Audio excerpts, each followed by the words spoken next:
خلق الإنسان علمه البيان. نحمده ونصلي على رسوله الكريم، أما بعد، فأعوذ بالله من الشيطان الرجيم. بسم الله الرحمن الرحيم. رب اشرح لي صدري ويسر لي أمري واحلل عقدة من لساني يفقهوا قولي. ترجمہ: یا ایھا الذین آمنوا، اے لوگو جو ایمان لائے ہو، کلو کھاؤ، من سے، طیباتی پاکیزہ چیزوں میں سے کو بریکٹ میں لکھ لیجئے، ما جو، رزقناکم رزق دیا ہم نے تم کو، وشکرو اور شکر ادا کرو، للہ اللہ کے لیے، ان کنتم اگر ہو تم، ایاہ صرف اس کی، تعبدون تم عبادت کرتے. بس کافی.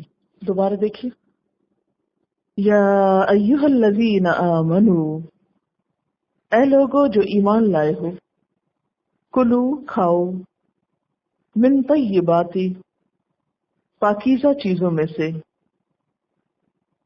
ما رزقناکم جو رزق دی ہم نے تم کو، وشکرو اور شکر کرو، للہ اللہ کے لیے، ان کنتم اگر ہو تم، ایاہ تعبدون صرف اس کی تم عبادت کرتے. یا ایھا الذین آمنوا، اے لوگو جو ایمان لائے ہو، کلو کھاؤ، من طیبات ما رزقناکم ان پاکیزہ چیزوں میں سے جو ہم نے تم کو بطور رزق دی، وشکروا للہ اور کھانے کے بعد کیا کرو؟ اللہ کا شکر ادا کرو. ان کنتم ایاہ تعبدون اگر تم اسی کی عبادت کرتے ہو. تو گویا شکر ادا کرنا کیا ہے؟ عبادت کرنا ہے. اس سے پہلے ہم دیکھتے ہیں کہ تمام انسانوں کو خطاب تھا، یا ایھا الناس کلوا مما فی الارض حلالا طیبا، سب کی بھلائی، سب کی خیر خواہی. اے لوگو، زمین میں جو کچھ حلال اور پاک ہے اس میں سے کھاؤ، اپنے ساتھ زیادتی نہ کرو، ناپاک اور ناجائز چیزیں مت کھاؤ. یہاں اب بطور خاص اہل ایمان سے خطاب ہے، کلوا من طیبات ما رزقناکم، کھاؤ اس میں سے جو پاکیزہ ہے، طیب ہے. طیب کا لفظ جو ہے تو یہ بے سے ہے، جس کا معنی کیا ہے؟ عمدہ، پسندیدہ. تو اس میں دو تین چیزیں آتی ہیں. وہ چیز جس سے انسان کے حواس اور نفس لذت پائیں. حواس کیا ہیں؟ مثلا سینس آف اسمیل، دیکھنے کی قوت، چکھنے کی قوت. یعنی ایسی چیز کھاؤ جو دیکھنے میں بھی بھلی ہو، جس کی خوشبو بھی اچھی ہو، جس کا ذائقہ بھی اچھا ہو. پھر اسی طرح دوسری بات اس میں یہ آتی ہے کہ ظاہری نجاستوں سے پاک ہو، گلی سڑی نہ ہو، اس میں سڑان نہ ہو، بو نہ ہو، ذائقہ نہ بگڑا ہوا ہو۔ تیسری بات یہ کہ خوش ذائقہ ہو اور خوشگوار ہو۔ چوتھی بات یہ کہ صاف ستھری ہو، خالص ہو، قدرتی ہو، نیچرل، صحت دینے والی ہو۔ انگریزی میں اس کے لیے لفظ آتا ہے ہولسم، ہولسم، جس سے انسان کی مینٹل، اسپرچل اور جسمانی ضروریات پوری ہوتی ہوں، جو انسان کو صحت دینے والی ہو، ہائیجینک ہو۔ تو فرمایا کلوا من طیبات ما رزقناکم، وہ کھاؤ جو دیکھنے میں بھی اچھی ہو، جو ہر طرح کی نجاست سے پاک اور صاف ہو، جس کا ذائقہ بھی اچھا ہو، جو صحت بخشنے والی ہو، قدرتی غذا ہو۔ کسی اسکالر کا کہنا ہے کہ تم مجھے بتاؤ تم کیا کھاتے ہو تو میں تمہیں بتاؤں گا کہ تم کیا ہو۔ اس سے کیا پتہ چلتا ہے کہ انسان جو کچھ کھاتا ہے اس کا اس کی شخصیت پر اثر ہوتا ہے، اور سائنٹیفکلی یہ بات پروو ہو چکی ہے کہ انسان کی غذا اس کی جینز پر اثر کرتی ہے، اور پھر اس کے اثرات اس کی نسلوں میں بھی ٹرانسمٹ ہوتے ہیں۔ آپ کو یاد ہوگا ایک بہت مشہور تاریخی واقعہ کہ جس میں ایک بچی چھوٹی اپنی والدہ سے جھگڑ رہی تھی کہ خلیفہ نے منع کیا ہے کہ دودھ میں پانی نہیں ملاؤ۔ تو ماں نے کہا خلیفہ کون سا دیکھ رہا ہے، ہمارا گزارا نہیں ہے، ہمیں تو زیادہ پیسے کمانے ہیں، اس لیے پانی ڈالو۔ تو اتفاق سے حضرت عمر رضی اللہ تعالیٰ عنہ گشت پر تھے اور انہوں نے یہ گفتگو سن لی۔ وہ ان کی اس امانت سے اتنے متاثر ہوئے کہ اپنے بیٹے کے لیے اس بچی کا رشتہ مانگا، اور پھر ان کے پوتے تھے آگے حضرت عمر بن عبد العزیز۔ تو اس سے کیا پتہ چلتا ہے کہ حلال کا اثر نسلوں میں جاتا ہے، یعنی حلال صرف ایسی چیز نہیں، یا پاکیزہ غذا صرف ایسی چیز نہیں کہ جو وقتی طور پر انسان کی شخصیت پر اچھے اثرات ڈالے، بلکہ اس کی تاثیر آگے تک جاتی ہے۔ تو حلال اگر مانوی لحاظ سے پاک ہے تو طیب ظاہری لحاظ سے پاک چیز کے لیے آتا ہے، کیونکہ حلال صرف ظاہری صفائی کے لیے نہیں بلکہ جن چیزوں کو اللہ نے حرام کیا ہے اس میں ان سے بچنا بھی ضروری ہے۔ طیب چیزیں کیوں کھانے کو کہیں گئی، اور اس کو پھر ہم جوڑیں گے کس سے؟ امت مسلمہ کے فرض سے، کہ امت مسلمہ کس لیے پیدا کی گئی ہے؟ لوگوں کے لیے پیدا کی گئی۔ حکم کیا ہے؟ فاستبقوا الخیرات، نیکی کے کاموں میں آگے بڑھو۔ ایک شخص جس کا کھانا پینا ہی درست نہیں، وہ نیکی کے کاموں میں آگے کیسے بڑھ سکتا ہے؟ ایک شخص جو ہر گندی بندی چیز کھا لیتا ہے، اس کا سٹمک اپسیٹ ہے، اس کی صحت خراب ہے، اور اس کے اندر ایک سستی اور کاہلی اور بیماری ہے، جو اپنی جان سے بیزار ہے، جو اپنا بھلا نہیں کر سکتا، جو اپنا کام ڈھنگ سے نہیں کر سکتا، وہ دوسروں کا فائدہ کب کرے گا؟ تو اگر کوئی بھی شخص طیب غذا نہیں کھاتا تو اس سے اس کی صحت پر اثر پڑتا ہے، اور صحت پر اثر پڑنے کی وجہ سے وہ نیکی اور عبادت کے کاموں میں پیچھے رہ جاتا ہے۔ مثلا اگر آپ جسمانی طور پہ کمزور ہیں، آپ روزہ نہیں رکھ سکتے، آپ کھڑے ہو کے نماز نہیں پڑھ سکتے، اسی طرح آپ کسی انسان کی خدمت نہیں کر سکتے، کسی بیمار کی دیکھ بھال نہیں کر سکتے، کسی غریب کی مدد کو نہیں جا سکتے، کسی کی عیادت نہیں کر سکتے، کسی کی تعزیت نہیں کر سکتے، کیونکہ آپ فزیکلی ہینڈی کیپ ہیں۔ اور کیوں ہے؟ اس لیے کہ آپ کی صحت اچھی نہیں۔ صحت اچھی کیوں نہیں؟ اس لیے کہ آپ کی غذا درست نہیں۔ اس میں آپ صرف یہ دیکھتے ہیں کہ آپ کے زبان کو کس چیز سے زیادہ بہتر ذائقہ ملتا ہے۔ بنی اسرائیل میں زوال کیوں آیا تھا؟ اس لیے کہ انہوں نے من و سلوہ آسمانی غذائیں چھوڑ کر کیا مانگا تھا؟ دال، ساگ، پیاز، چٹپٹی چیزیں۔ وہ اپنے مقصد کو بھول گئے، انہوں نے زندگی کا مقصد کھانا پینا بنا لیا۔ آج اگر دیکھا جائے تو امت مسلمہ کے جینے کا مقصد بھی کیا رہ گیا؟ ہم سب اپنی زندگیوں، اپنے کلچر، اپنے معاشرے، اپنے خوشی غمی کے مواقع کو دیکھیں تو اس میں ساری نمائش کس چیز کی ہے؟ کھانوں کی. کسی کی بڑائی، کسی کی قابلیت، کسی کی لیاقت دیکھنا ہو تو یہ دیکھو کہ وہ کیا کھا سکتا ہے، کیا پکا سکتا ہے، کیا کھلا سکتا ہے. پھر آپ دیکھیں کہ اگر ایک جسم صحت مند نہیں تو اس میں دماغ صحت مند کیسے ہو سکتا ہے، اس میں ایک صحت مند سوچ کیسے ہو سکتی. ایک بیمار شخص، ایک چڑچڑا شخص اچھے اچھے آئیڈیاز کہاں سے لا سکتا ہے، اچھی اچھی باتیں کہاں سے سوچ سکتا ہے. پھر ہمارے سارے معمولات ڈسٹرب ہوتے ہیں اگر غذا درست نہ ہو. مثلا آپ دیکھیں کہ اگر آپ نے صحیح صاف ستھری غذا نہیں کھائی تو ہو سکتا ہے نماز کے وقت میں آپ واش روم میں ہی بیٹھے رہیں اور نماز کا وقت چلا جائے. پھر اسی طرح پیٹ کی خرابی کی وجہ سے نماز میں آپ کو یکسوئی نصیب نہ ہو، آپ کانسنٹریٹ ہی نہ کر پائیں، آپ ایک نماز کے وقت تک بھی پاک نہ رہ سکتے ہوں. تو یہ سب کچھ کیوں ہوتا ہے؟ اس لیے کہ ہم اپنی زبان سے یا اپنے منہ سے پاک لقمہ اندر نہیں لے کے جاتے. جب جراثیم اور گندگی سے بھری ہوئی چیز محض زبان کی لذت کے لیے یہ سوچے بغیر کہ کیا کھا رہے ہیں، صرف اس لیے کھا رہے ہیں کہ ہمیں مزہ آ رہا ہے، تو اس کے بعد سٹمک کا کیا حال ہوگا اور اس کا پورے جسم پر کیا حال ہوگا، یہ ہم کم ہی سوچتے ہیں. اور کبھی نہیں سوچتے کہ اس غذا کے ہمارے اوپر اثرات کہاں کہاں تک جا کر پڑتے ہیں. اسی لیے آپ دیکھیے کہ امت مسلمہ کو ابتدائی احکامات جو دیے جا رہے ہیں، جو کرنے کے کام قرآن پاک میں شروع میں بتائے جا رہے ہیں، یا ایھا الذین آمنوا کہہ کر پہلے جذبات کو کنٹرول کرنے کے لیے کہا گیا کہ غم غصے کے موقع پر اپنے آپ کو صبر میں تھامے رکھو.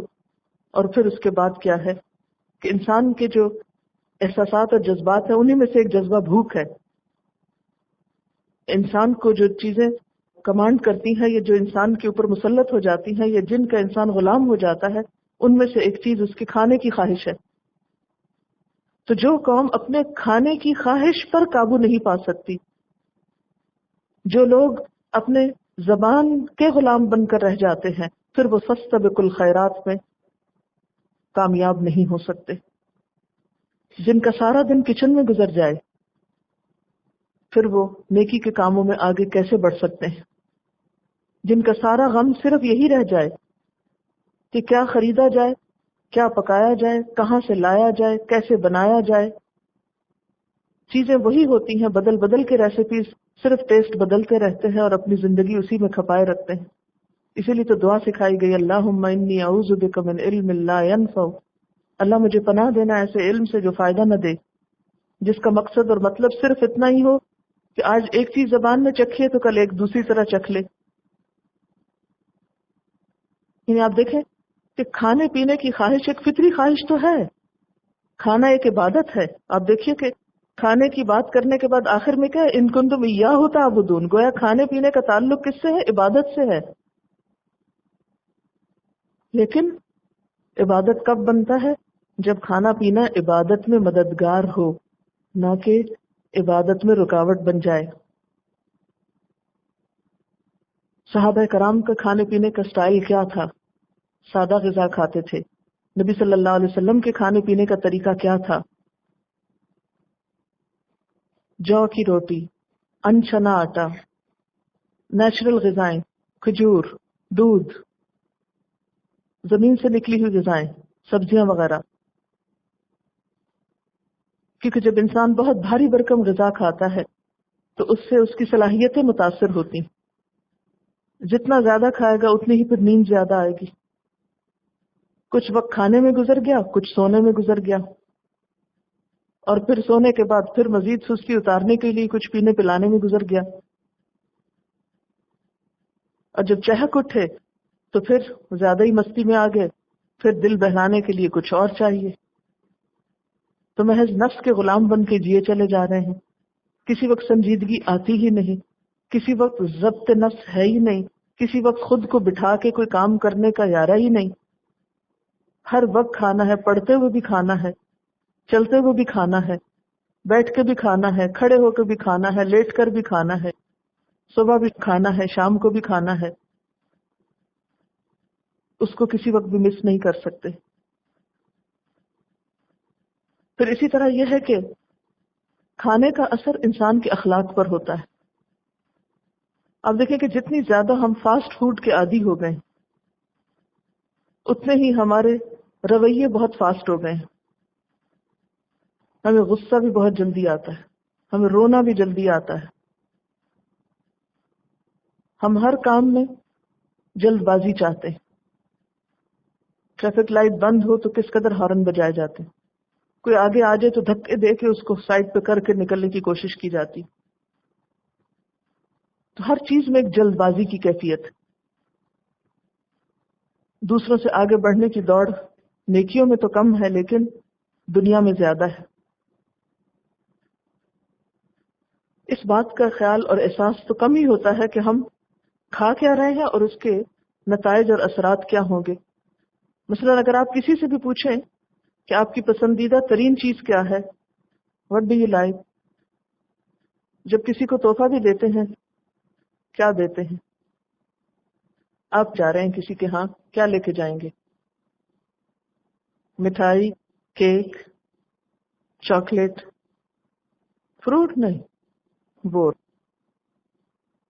میکڈونلڈ کے برگرز، ڈونٹس، پیزا، ان میں سے کتنی چیزیں ہمارا کلچر ہے، کتنی چیزیں ہمارے آباء و اجداد کی پیداوار ہیں۔ بچوں کو کھانا کھلانے کا وقت نہیں، چاکلیٹ دے کے ٹال دیا۔ سادہ دودھ تو پینا ان کو موت لگتا ہے، کولڈ ڈرنکس، پانی کیا کرنا ہے پی کر جب تک اس کے اندر کچھ اور نہ ملا ہوا ہو۔ وہ بتا رہے ہیں کہ 3 مہینے کے بچوں کو بھی فیڈر میں ڈال کے کوک پلا دیتے ہیں۔ پھر کھانا کھا کے پیٹ بھر کے پھر ہم فارغ نہیں رہ سکتے، پھر پان چاہیے، سپاریاں چاہیے، گٹکا چاہیے،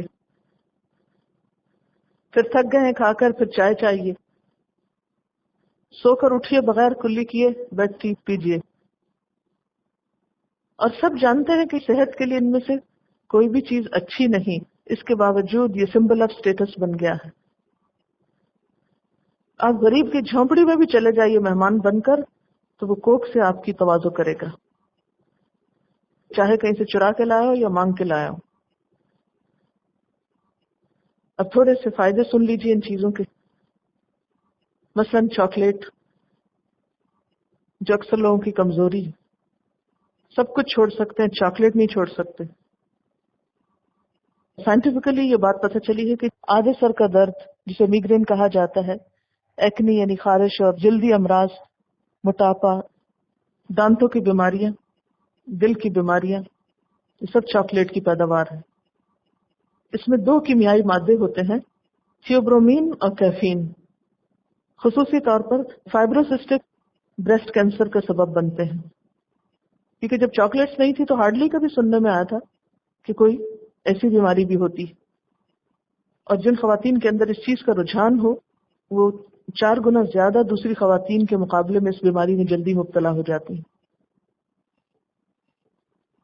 پھر اسی طرح یہ بھی کہا گیا ہے کہ اس کے اندر ایک اور کیمیکل ہے جو جذباتی مسائل کا ذمہ دار ہے، مثلا افسردگی، الجھن، انتہائی رویے، یعنی چھوٹی چھوٹی بات پر آپے سے باہر ہو جانا، غصہ، کشمکش، الجھنیں، انتہا پسندی، وہم، حتیٰ کہ یہ تشدد آمیز رویے جو ہیں، یعنی بچوں کا ہائپر ہونا، اس کی وجہ بھی چاکلیٹ بتائی جاتی۔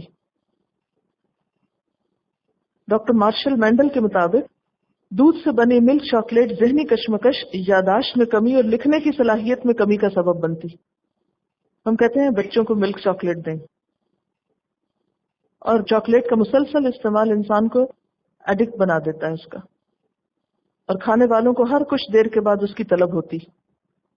یعنی یہ نہیں ہوتا کہ ایک دفعہ کھانے کے بعد پھر انسان رک جائے، کھانے کے بعد پھر جو ختم ہو جاتی تو پھر انسان دوبارہ چاہتا ہے کہ پھر اور کھائے۔ چاکلیٹ میں شکر کا تناسب 45% ہوتا ہے اور باقی فیٹس۔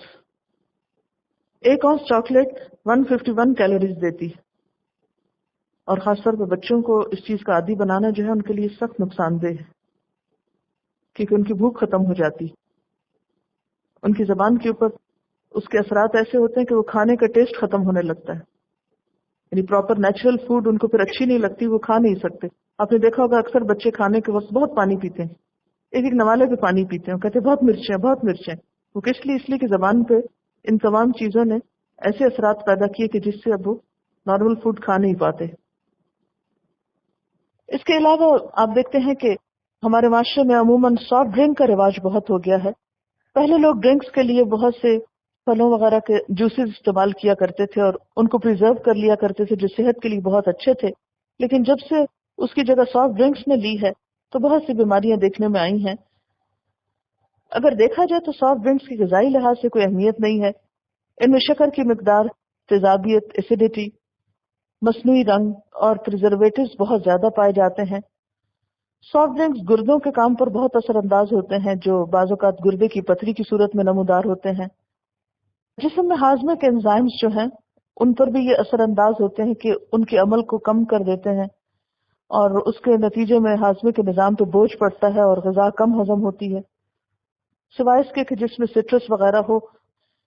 اس کے علاوہ یہ ہے کہ اس کی وجہ سے غذا جو ہے وہ گل سڑ جاتی ہے معدے کے اندر، اور بسا اوقات یہ منہ کی بھوک کے پیدا کرنے کا سبب ہوتی ہے اور ایک زہر ٹاکسن کے پیدا کرنے کا سبب بنتی ہے، اور یہ ٹاکسن مختلف بیماریوں کا سبب بنتے ہیں۔ خاص طور پر اگر پھل یا میٹھا کھایا ہو تو خمیر کی وجہ سے الکحل میں تبدیل ہو جاتا ہے۔ جب بھی آپ کوئی سافٹ ڈرنک پیتے ہیں تو دراصل آپ ایک ایریٹڈ ڈرنک یعنی ایسا مشروب جس میں دباؤ کے عمل کے تحت کاربن ڈائی آکسائڈ شامل کی جاتی ہے وہ پی رہے ہوتے ہیں، اور اس مشروب کے ذریعے آپ کاربن ڈائی آکسائڈ کی ایک بڑی مقدار اپنے جسم میں داخل کر لیتے ہیں۔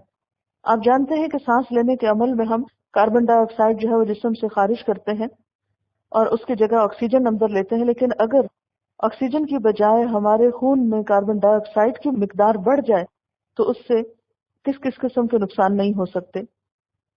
دہلی یونیورسٹی میں کوک پینے کا ایک مقابلہ ہوا، جیتنے والے نے 8 بوتلیں پی لی اور موقع پر ہی مر گیا۔ موت کی وجہ یہ بتائی گئی کہ کاربن ڈائی آکسائڈ کی بے تحاشا مقدار خون میں شامل ہو گئی تھی، جس کی وجہ سے آکسیجن کم ہو گئی اور وہ اس کی موت کا سبب بن گئی۔ اسی طرح پیپسی میں موجود تیزابیت ہڈیوں اور دانتوں کو گلانے کے لیے کافی ہے۔ اس کا بھی تجربہ کیا گیا کہ ایک ٹوٹا ہوا دانت پیپسی کو بوتل میں ڈالا گیا، 10 دن میں وہ دانت اسی میں حل ہو گیا۔ تو اس سے اندازہ کر سکتے ہیں کہ جو لوگ کثرت کے ساتھ ایسے ڈرنکس پیتے ہیں ان کے دانتوں کا حال کیا ہوتا ہوگا۔ کہا جاتا ہے کہ کوک میں موجود سٹرک ایسڈ کی مقدار چینی کے برتنوں پر سے دھبے صاف کر سکتی ہے۔ گاڑیوں کے کروم بمپر پر سے دھبے صاف کرنے کے لیے ایلومینیم فائل کو کرمپل کر کے کوکا کولا میں بھگو دیں، پھر اس سے بمپر کو رگڑنے سے اس کے دھبے صاف ہو جاتے ہیں۔ گاڑی کی بیٹری کے ٹرمینل میں لگے زنگ کو دور کرنے کے لیے کوک کا ایک کین ڈالیں اور اس سے تمام زنگ صاف ہو جائے گا۔ زنگ شدہ بولٹ صاف کرنے کے لیے کوکا کولا میں بھیگے کپڑے کو ان پر کئی منٹ تک رکھے رہنے سے ان کا زنگ دور ہو جاتا ہے اور وہ لوز ہو جاتے ہیں۔ کپڑوں پر چکنائی یا گریس اتارنے کے لیے کوک کا ایک پورا کین ایسے کپڑوں پر ڈالیں، پھر ڈٹرجنٹ ڈال کر دھوئیں، چکنائی کے دھبے صاف ہو جائیں گے۔ گاڑیوں کی ونڈ سکرین صاف کرنے کے لیے بھی ایک اچھے ڈٹرجنٹ کا کام دیتی ہے۔ عموماً جب کار ایکسیڈنٹس میں اگر خون وغیرہ کے دھبے پڑ جائیں تو اس کو بھی کوک سے بہت جلدی صاف کر لیا جاتا ہے۔ اسی طرح ٹوائلٹ کو صاف کرنے کے لیے اگر کوک کا ایک کین ڈال دیں اس میں اور 1 گھنٹے تک رہنے دیں اور پھر اس کو فلش کریں تو جو سٹرک ایسڈ کوک کے اندر ہوتا ہے ایک کین میں وہ سب کا سب اس کو بالکل صاف کر دے گا۔ اسی طرح ہماری غذائی عادات میں اور ہر وقت کچھ نہ کچھ کھاتے رہنے کی عادت نے ہم کو سپاری کھانے کا بہت عادی کر دیا ہے۔ حالانکہ تحقیقات سے یہ بات پتہ چلی ہے کہ سپاریاں منہ کے کینسر، امراض دل، شوگر اور دمے کے پھیلاؤ کا ذریعہ بنتی ہیں۔ سپاری سے منہ کے اندر نرم گالوں کی جلد، زبان، مسوڑے سبھی متاثر ہوتے ہیں، اور اس میں تانبے کی زیادتی جو ہے وہ کینسر پیدا کرنے کا سبب بنتی ہے۔ سونف اور سپاری میں ہیروئن اور مارفن کے ہلکے سے اثرات پائے جاتے ہیں۔ یہ بات کراچی یونیورسٹی کی ایک تحقیق کے ذریعے سامنے آئی جس میں انہوں نے سونف سپاری کے 36 مختلف نمونوں کا تجزیہ کیا۔ بہت سے سونف سپاری بنانے والے اس میں نشہ آور چیزیں ملاتے ہیں تاکہ اس کے عادی لوگ اس کا مستقل استعمال کریں اور ان کی آمدنی میں اضافہ ہو۔ تحقیق میں لیے گئے نمونوں میں سے تقریباً نصف میں مارفین اور تقریباً 1/3 میں ہیروئن کے اثرات ملے۔ ان نمونوں میں سے 16 نمونوں کو جب 48 گھنٹوں کے لیے پانی میں رکھا گیا تو اس میں پھپھوندی لگ گئی۔ کالج کے طلبہ کے بورڈ کے امتحان میں جب جسمانی تلاشی لی گئی تو ان کی اکثریت کی جیبوں میں سے 100 سپاری نکلی۔ ان سے پتہ چلتا ہے کہ قوم کی اکثریت کھانے کی بجائے ان چیزوں پر گزارا کرتی، کیونکہ وہ بھوک کو ختم کرنے میں بھی آسانی رہتی ہے، کم خرچ بالا نشین۔ بعض 100 سپاری کے پیکٹس پر فیکٹری کا نام بھی نہیں لکھا ہوتا، پتہ بھی نہیں چلتا کہ بنی ہوئی کہاں کی ہے۔ اسی طرح پان کھانا ایک پرانی ہندوستانی روایت ہے اور کہا جاتا ہے کہ اس کے کھانے سے منہ سے خوشبو آتی، کھانا ہضم ہوتا ہے، لیکن یہ محض ایک خیال ہے۔ ڈاکٹر نعیم کھتری کہتے ہیں کہ پان ایک زہر ہے۔ پان مسالے میں بسا اوقات نشہ بھی ملایا جاتا ہے اور اس میں تمباکو کا استعمال بھی ہوتا ہے یا دوسرے ارکیات ہوتے ہیں، اور نشہ آور چیز ہے جیسا کہ آپ جانتے ہیں کہ ہمارے دین میں منع ہے۔ اسی طرح گٹکا، عام طور پر دیکھنے میں آیا کہ بہت سارے لوگ گٹکے کو ایک مشغلے کے طور پر کھا رہے ہوتے ہیں، بسا اوقات ضرورت نہیں بھی ہوتی لیکن صرف شوقیہ طور پر۔ گٹکا جو ہے یہ فوری طور پر خراب ہونے والی چیز ہے کیونکہ اس میں نہایت گھٹیا قسم کے پریزرویٹو ڈالے جاتے ہیں اور نہایت گندی جگہوں پہ بنتا ہے۔ اس کو لیسدار بنانے کے لیے بسا اوقات اس میں پکا ہوا خون اور چھالیہ نما لکڑی کی طرح سخت پھل کو صفو بنا کے ڈالا جاتا ہے۔ اس کا وزن بڑھانے کے لیے اس میں ملتانی مٹی اور کلیف پاؤڈر بھی ڈالا جاتا ہے، اور بعض اوقات اس میں نشہ آور اجزاء بھی ملا دیے جاتے ہیں۔ رنچوڑ لائنز کے ایک مقامی ڈاکٹر نے بتایا کہ اس علاقے میں ہر سال کم از کم 5 گٹکا خوروں کے منہ کے کینسر کی وجہ سے موت ہوئی ہے۔ ایک ریسرچ ریسنٹلی پاکستان میں ہوئی جس سے ہر سال 3000 اموات منہ کے کینسر کی وجہ سے ہوتی ہیں، اور اس کی وجہ اسی طرح کی ان ہائیجینک قسم کی فوڈ کھانا ہے یا غیر طیب فوڈ کھانا ہے۔ ایک ریسرچ کونسل کی تحقیق کے مطابق منہ کا سرطان تمام سرطان میں سے 10% ہے اور دوسرے نمبر پر ہے۔ حال ہی میں 452 مریضوں کا معائنہ کیا گیا جو کہ میٹھی چھالیاں، گٹکا اور مین پوری کھاتے تھے، اور ان میں سے 1/4 مریض جو تھے وہ 18 سال سے کم عمر کے تھے، اور سب سے چھوٹا 10 برس کا 91 مریضوں کے منہ بند ہو چکے ہیں، یعنی 1 سینٹی میٹر یا اس سے بھی کم کھلتے ہیں۔ تو اللہ تعالیٰ کیا فرماتے ہیں؟ یا ایھا الذین آمنوا، اے لوگو جو ایمان لائے ہو، کلوا من طیبات ما رزقناکم، کھاؤ اس میں سے جو پاکیزہ چیزیں ہم نے تم کو بطور رزق دی ہیں، واشکروا للہ، اور اللہ کا شکر ادا کرو۔ کھانا منع نہیں ہے لیکن کھا کر اللہ کا شکر ادا کرو۔ ان کنتم ایاہ تعبدون، اگر ہو تم صرف اس کی عبادت کرتے۔ تو اس سے کیا پتہ چلتا ہے کہ اگر تم اللہ کی عبادت کرتے ہو تو پھر کیا کرنا ہوگا؟ نمبر 1 پاکیزہ چیزیں کھانی ہوں گی، اور نمبر 2 شکر ادا کرنا ہوگا۔ گویا کھانا بھی عبادت ہے اگر ستھرا کھایا جائے اور کھا کر شکر ادا کیا جائے۔ وآخر دعوانا ان الحمد للہ رب العالمین۔ سبحانک اللہم وبحمدک، نشہد ان لا الہ الا انت، نستغفرک ونتوب الیک۔ والسلام علیکم ورحمۃ اللہ وبرکاتہ۔